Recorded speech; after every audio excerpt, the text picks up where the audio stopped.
मैले चाहिँ अब तोरीको तेल, प्योर तोरीको तेल हालेँ। मासु पकाउनको लागि प्योर तोरीको तेल हालेँ मैले। यति हाल्छु म किनभने मेरो मासु धेरै छ, त्यही भएर मैले यत्रो तेल हालेँ।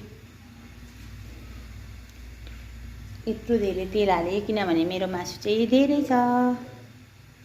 अब अलिअलि गर्दै मेरो यो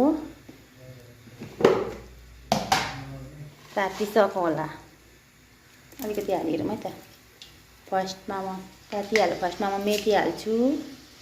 मेथी पनि अलिक लोभ नगरिकन हाल्नुपर्छ, झ्याप्पै यसरी मेथी हाल्छु। तर लोकल कुखुराको लागि चाहिँ मेन भनेको चाहिँ ज्वानो चाहिन्छ है।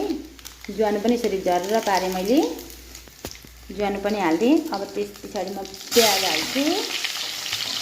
प्याज पनि झ्याम हालिदिने हो यसरी। प्याज हालिदिने,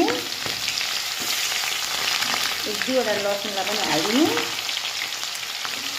मैले चलाउँदाखेरि चाहिँ यसले चलाउँछु किनभने हात पनि पोल्दैन, मजाले चलाउन पाइन्छ, हात पनि पोल्दैन। त्यहाँबाट बेसार एड गर्छु। बेसार पनि अब यो बजारमा किनेको बेसार अलिक मजाले लाग्दैन नि त, अनि म अलिक झ्याप्पै हालिदिन्छु। मेरो यसरी गर्छु। अनि म यसमा एउटा कबाडी खोर्सानी पनि यसरी हालिदिनु पर्यो। यो नुनमा चोबेर राखेको अक्कबारीको चाहिँ स्वादै अलग हुन्छ क्या। यति गरेपछि चाहिँ म यो लोकलको मासुलाई यसरी टक्क खनाइदिन्छु। खनाइसकेपछि त मजाले यस्तो धेरै छ लोकलको मासु। आज 2 केजीको लोकल रहेछ। 2 भन्दा पनि धेरै छ हौ, 3 होला। यसरी चलाउँछु त म हालेपछि चाहिँ लोकलको मासुलाई मजाले चलाउनुपर्छ। यो चाहिँ बाबाले एउटा सिङ्गै लेप्ची हाल्नुभएछ।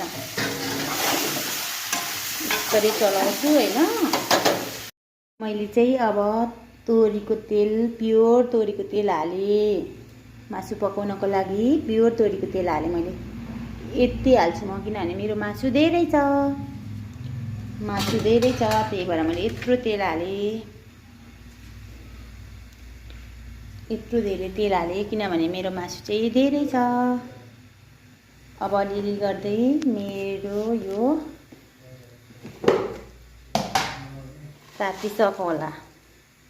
अलिकति हालेर म त फर्स्टमा म मेथी हाल्छु।